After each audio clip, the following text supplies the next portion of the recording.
प्रधानमंत्री पीक विमा योजनेमध्ये अर्ज करण्याची अंतिम मुदत वाढवली। 10 ऑगस्टपर्यंत शेतकऱ्यांना अर्ज करता येणार। आपकडून E20 पेट्रोल विरोधात आता विशेष मोहीम सुरू। E20ची कमी किंमत आणि पेट्रोल 84 रुपयांखाली मिळावं या मागणीसाठी 8 ऑगस्टला पंतप्रधानांच्या निवासस्थानावर मोर्चा काढणार। अरविंद केजरीवाल यांची घोषणा। नीट पेपर लीक प्रकरणासाठी स्थापन फास्ट ट्रॅक कोर्टाच्या न्यायाधीशांची बदली, तर न्यायाधीश अनुग्रोवर बालिगा यांची बदली, तर विशेष न्यायाधीश अजय गुप्ता पेपरफुटी प्रकरणांची सुनावणी घेणार। दिल्ली उच्च न्यायालयाकडून 138 न्यायाधीशांच्या बदल्या आणि नेमणुकाही। रुग्णवाहिका सेवेत पारदर्शकता आणि सुधारणा करण्यासाठी महाराष्ट्र देशातील पहिलं रुग्णवाहिका धोरण आणणार। यामुळे आता भाडं निश्चिती, प्रतिसादाची वेळ आणि रुग्णवाहिकांवर डिजिटल देखरेख लागू होणार। केंद्र सरकारकडून सर्व राज्यांना आता कर वितरणाचा अग्रिम हप्ता वितरित। सर्व राज्यांना 1,09,000 कोटींचा हा अग्रिम हप्ता। महाराष्ट्राला 7,022 कोटींचा अतिरिक्त निधी प्राप्त। राज्यामध्ये ड्रग्सचं नेटवर्क उद्ध्वस्त करण्यासाठी राज्य सरकारचं महत्त्वाचं पाऊल, तर राज्य सरकारकडून अंमली पदार्थ विरोधी टास्क फोर्स तयार।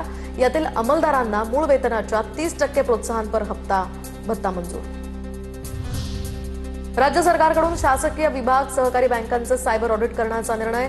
शासनाच्या नियंत्रणाखाली असलेल्या संस्थांचं वर्षातनं किमान एकदा सायबर ऑडिट करणं बंधनकारक।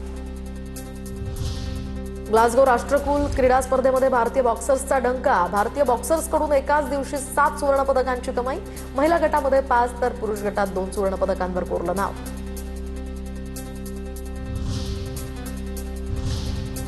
आता बघूयात मुंबई उपनगरातल्या टॉप 9 घडामोडी। संकष्टी चतुर्थी निमित्त गणेश मंदिरांमध्ये दर्शनासाठी भाविकांची गर्दी। लाडक्या गणरायाच्या दर्शनासाठी भाविकांच्या लांबच लांब रांगा। संकष्टी निमित्त सिद्धिविनायक दगडूशेठ गणपती मंदिरामध्ये आकर्षकही सजावट। कचरा प्रश्नावरून हायकोर्टानं फटकारल्यानंतर आता बीएमसी सतर्क। वारंवार कचरा साठणाऱ्या ठिकाणी कॅमेऱ्यांद्वारे नजर ठेवली जाणार। उघड्यावर कचरा फेकणाऱ्यांवर दंडात्मक कारवाईही केली जाणार। राज्यातील विविध गृहनिर्माण प्राधिकरणांकडे पडून असलेल्या घरांचं व्यवस्थापन एका छताखाली येणार। राज्यामध्ये गृहनिर्माण प्राधिकरणांकडे 35,000 घरं पडून रिक्त घरांची माहिती घेऊन हाऊसिंग स्टॉक तयार करण्याचाही निर्णय। मुंबईतील 12.20 किलोमीटर लांबीच्या गोरेगाव मुलुंड जोड रस्ता प्रकल्पासाठी 4.70 किलोमीटरच्या जुळ्या बोगद्याचं खोदकाम आता पुढील महिन्यापासून सुरू होणार। संपूर्ण प्रकल्प फेब्रुवारी 2029 पर्यंत पूर्ण करण्याचं लक्ष्य महापालिकेकडून निश्चित।